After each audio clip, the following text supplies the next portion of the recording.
When China lauded our Prime Minister as their handsome boy, they certainly picked their man. The socialist left factional operative with little to no experience or interest in foreign affairs was ripe for the picking, with his student political activism and socialist left influences making him susceptible to anti-American leanings. After 3 years as Prime Minister, Anthony Albanese hasn't let them down.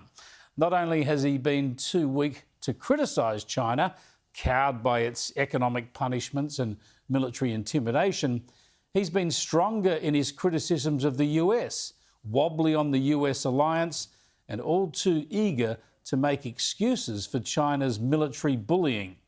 So this week, Beijing has laid it on thick for Albo, and he's fallen for it, seeing all the softening up as proof of his diplomatic touch. So as well as the formal meetings, the opportunity to sit down and have a meal and talk about personal issues, talk about things that aren't necessarily heavily political, is really important, part of diplomacy. And one of the things that my government does is engage in diplomacy. We don't shout with megaphones, we engage in diplomacy. Yeah, well, it's Clayton's diplomacy, really, isn't it? The diplomacy you implement when you don't have diplomacy. And as this week has dragged on, 6 days in China, mind you, a PM who can't get a meeting with the US president, hasn't checked in on our Operation Talisman defence exercises, didn't bother dropping in on South Korea, Japan, Vietnam or the Philippines while he's in the region. Just 6 long days in China. Anyway, as the weeks dragged on, it started to look more like tourism than diplomacy. Then I wouldn't be Prime Minister because I would have kept just playing tennis. So don't quit your day job. But it's a good game. And so Albo sees himself as a tennis player now. But he had no time to say anything about one of China's most famous tennis players. Peng Shuai. She's tennis star Peng Shuai, a household name and hero in her homeland. She's done it. The home favourite takes the title. Yeah, no one knows what's become of Peng Shuai since she did what in China is the unthinkable. I must tell the truth, even if it's like using an egg to hit a rock. On social media, she's accusing one of the country's most powerful political leaders of sexual assault. I didn't agree to it, and I kept crying. It's a desperate effort to bring the Me Too movement to China, but it backfires spectacularly.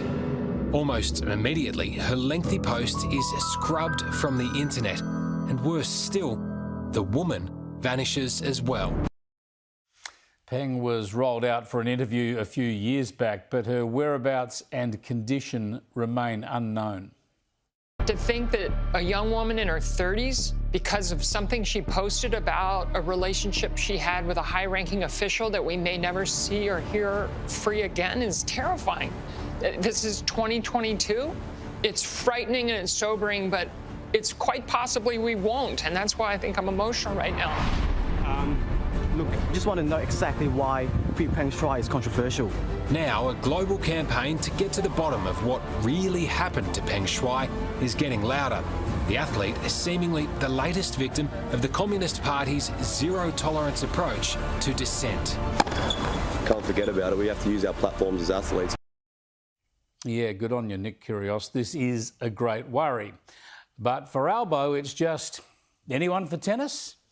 It's this sweetness and light in the visit that's troubled Sky News' own Cheng Lei, who just 2 years ago was still being held in a Chinese cell on trumped-up charges. But why we are spending, for example, 6 days in China and not doing other visits in the region, not going to South Korea and Japan, and why are we not meeting, for example, dissidents and activists in the Beijing embassy? Speaking on Sky News earlier today, Lei understood Australia's national interests at play, but wasn't convinced by Albanese's program or statements. We all want better standards of living and we all benefit from trading with China. But let's not forget the pain of the trade sanctions and what happened to people-to-people exchanges. For Albanese, there's been not a single example of pushback, no complaint about China's trade sanctions against us. Instead, he's played into Beijing's pretense that it's only the US that's not implementing a free and fair trade agenda. And this guy here is clearly feeling the friendship between Australia and China as well. You reckon? He's very chilled. He looks very chilled. Yeah, Albo just wants to pretend all is chill with China. He ticked a box by mentioning live firing exercises before again defending China's intimidation. He's rolled over for the bullies, which only undermines our own national standing, especially with allies like the US, and it means there'll be more bullying to come. Johannes Leek nailed it as ever in The Australian this morning with his cartoon portraying Albo as the perfect pet panda, cute, obedient and easy to train. Our friend's posing. So are you. This form of power has been with centuries in the making. What do you think of it all, PM? A potent symbol of when a country. Just fabulous experience. I mean, they are absolutely wonderful animals.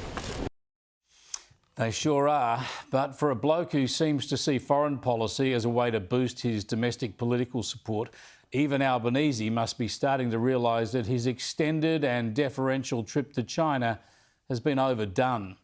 A Rabbitohs hat at the Great Wall yesterday, a Hawthorn shirt to visit the pandas. He's starting to come across as more Clark Griswold than Gough Whitlam. But of course, it's a bit more serious than that.